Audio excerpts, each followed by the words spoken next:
printemps de Bourges a débuté ce mercredi, Nicolas. À l'affiche cette année, Lou Doyon, Zazie ou encore Jeanne Adèle. L'occasion aussi de découvrir les nouvelles stars de la scène francophone comme Hervé, que l'on vient d'écouter et de voir aussi. Et de voir également. C'est visuel. Ouais, et puis c'est dansant, hein, Marion, c'est très sympa. Donc Hervé, l'une des figures montantes de la scène musicale française, il a joué ce vendredi, donc aujourd'hui à Bourges. Son nom vous dit peut-être quelque chose puisqu'il est l'un des fondateurs du duo électropop franco-anglais Postal. Il a également fait la première partie de nombreux artistes comme Eddie de Pretto. Aujourd'hui, il se lance en solo. Luna Guépadoan et Guillaume Gouet l'ont rencontré.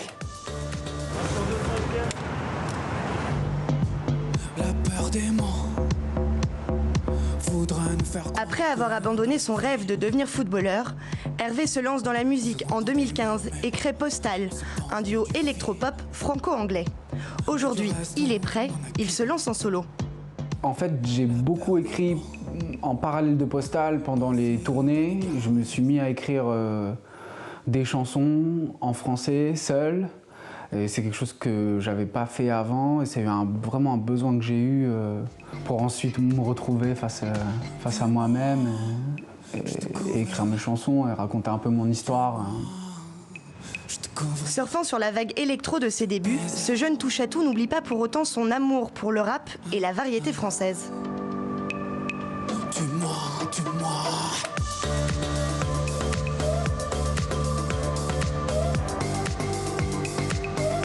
J'essaye de réaliser des fantasmes, j'ai une passion pour la musique électronique depuis adolescent. J'ai écouté beaucoup de chansons françaises, j'ai écouté beaucoup de rap français.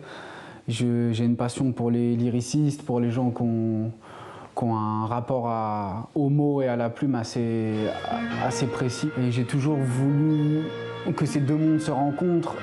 Y a pas de courage sans peur, je serre les dents, quand c'est le temps qui prend.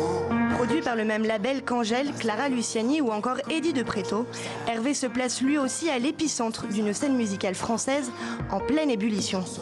Il y a une génération un peu salut les copains, de revival, de trucs.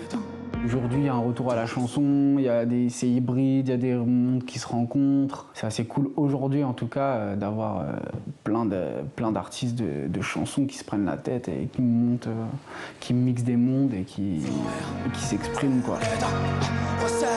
En véritable écorché vif, Hervé se dévoile dans une prose brute et introspective.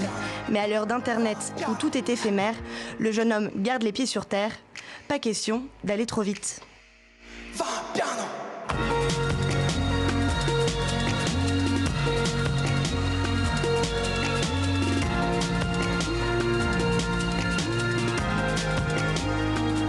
Voilà, Hervé qui sera en concert au Point éphémère à Paris le 20 mai prochain, quelques jours après la sortie de son nouvel EP. Et puis le printemps de Bourges, eh bien on en reparlera demain avec un focus sur les artistes québécois de cette édition 2019. Et une idée de sortie pour ce week-end, Nicolas. Le réalisateur allemand Wim Wenders expose son cinéma au Grand Palais à Paris. Une expo originale et très spectaculaire. Les images de ses plus grands films directement projetés sur les murs de la célèbre nef du Palais, comme vous le voyez, Wim Wenders, à qui l'on doit les films Les Ailes du désir ou encore L'ami américain. Émotion, c'est le nom de cette gigantesque installation.